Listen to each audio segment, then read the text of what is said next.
Well, we're here at the Fairfax County 4-H Fair and Carnival. This is an amazing event that happens the first full weekend of August every year. So plan ahead and make time to come to the Fairfax County 4-H Fair. So 4-H is a youth leadership organization. It's actually one of the oldest in the country. They come together as an interest area, and the children serve from 8 to 18 in the same club. That way the older students learn leadership and they become the leaders for the younger students. Now the 4-H Fair goes for 4 days and every day is different. So please check the website for a listing of the activities for each day. Now those activities might include horse shows, dog shows, there's food vendors, rides, then there's the 4-H exhibits. You can come and see who grew the biggest tomato or who had the best flower. Now it's hot in August, so the way to have the best fun is to come prepared.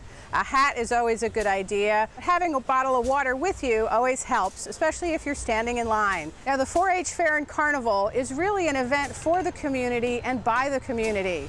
So you can come and enjoy it, or you can actually become part of it. We have lots of volunteers that come and help us with everything from parking to setup. So there's something for everybody at the 4-H Fair.